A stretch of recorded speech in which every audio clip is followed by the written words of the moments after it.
Et d'ailleurs, il faut oser dans la vie. La première bourse que je touche, je vais au marché, je vois des robes qu'on appelle des abayas. Je me dis, tiens, ça serait bien au Niger. C'était la première fois que je faisais du Il n'y avait commerce. pas ça au Niger.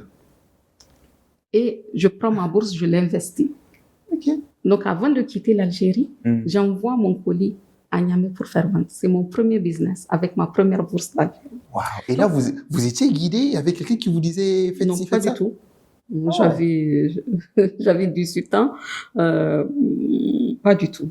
Pas du tout. J'avais jamais fait de commerce. Machallah. Mais il y avait ce truc.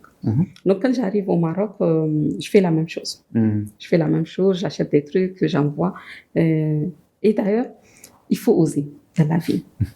Une fois, il y a le président Tanja, qu'Allah lui fasse miséricorde, qui arrive. Donc, il sait qu'il y a les enfants à Al-Mustafa qui sont là. Oui. Et il y avait ma grande sœur et moi, dans la même ville à Casablanca. Et lui, il était arrivé à Rabat. Donc, il demande à nous voir. Nous, on va à Rabat le voir. Et moi, quand j'arrive, je dis à son chef de cabinet, tonton, en fait, je sais que vous allez retourner bientôt. Est-ce que vous auriez une place? C'était le Mont Bagazam. Est-ce que vous auriez une place dans l'avion pour un colis pour moi? Il fallait oser, hein? Parce que moi, je voyais mon business. Il me dit oui, il n'y a aucun souci et tout. Donc, je retourne à Casa, je fais mes achats, j'empaquette mes affaires et je lui envoie ça à Rabat. Et donc, mon colis arrive avec le Mont Bagazam.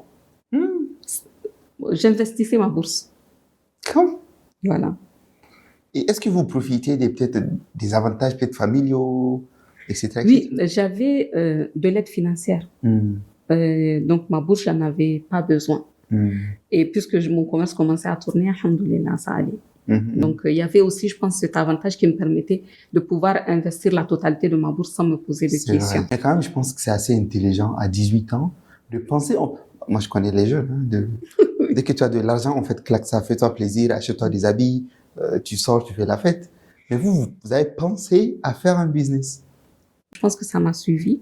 Et ça fait que je me suis dit, okay, l'argent, même si on le gère bien, si on ne le multiplie pas, finalement, il va finir. Donc, il faut le multiplier.